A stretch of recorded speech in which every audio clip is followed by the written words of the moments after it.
Last question. Bakit kahit alam mong hindi magiging epekto nun sa relasyon nyo, gumawa ka pa din? Ba't hindi mo pinili yung relationship? Na mag-stay na lang. Kaysa dun sa gimmick nung swimming na yun. Or mag-swimming. Nung time na yun po kasi, parang, yun na, nahihigpitan na ako sa kanya. Paayaw ka na Nasakal. rin. So tama si Jong, paayaw ka na rin nung point na yun.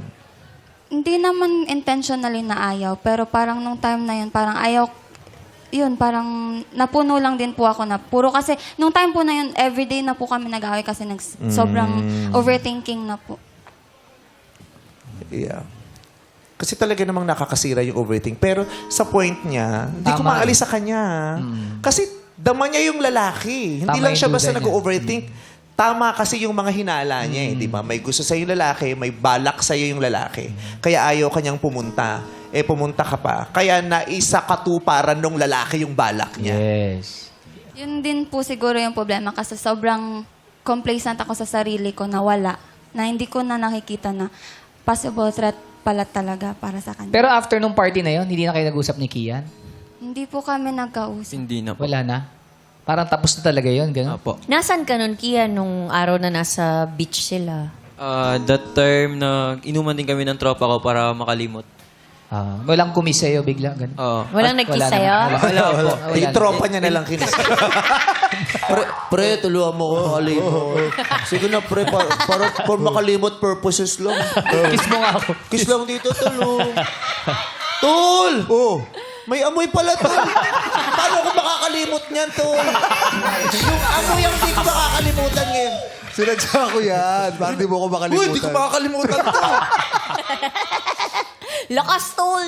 Oo. Pero ngayon mo lang nalaman yung Kian nung ginawa sa kanya nung guy na hinalikan siya? Hindi po. Nakwento niya po sa akin. Oh, kala ko ba hindi na kayo nag-usap? Hiwalay kami, mga times na magkikita pa rin kami kasi same kami ng circle of friends eh. And tapos nakwento niya sa akin. Ako naman, sa side ko, parang naintindihan ko si Jamie, ba't niya pinili yung lalaki? Kasi, mahirap, wala kasi akong trust sa kanya.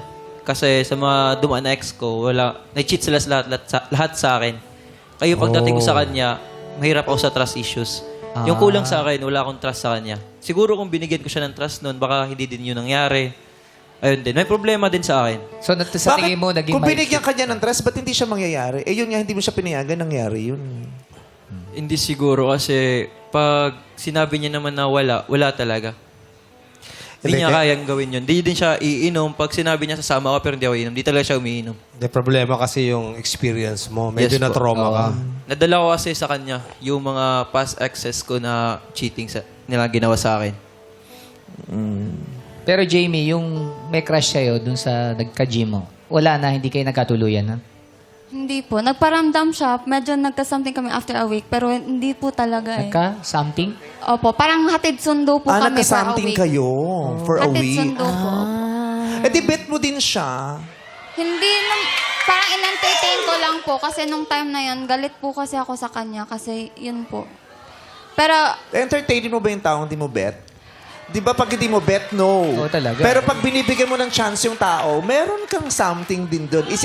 May konting kang something o may something ka talaga. Kasi kung totally wala kang something, lalo na kung ikaw pinag-awayan namin, Oo. ayoko makita mukha mo dahil ikaw pinag-awayan namin. Ha? At saka ninakaw mo yung halik sa akin na hindi ako pumapayag. You violated my femininity and my being a woman at that moment. at some point po kasi, nagustuhan ko rin naman po siya. Pero not Nagustuhan mo rin. physically attracted po ako sa kanya. Pero nung after, Ano, no? physically attracted. Ayun, physically attracted ka sa kanya. Gwapo ba? Gwapo? Pogi. Siyempre, at standard, kanya-kanya naman tayong standard. Oo. Tsaka Sa- matangos, kanya. matangos Physically. din yung ilong. Matangos Matangos din? din yung ilong. Ayun. So, yun naman pala. Physically attracted naman pala sa kanya siya.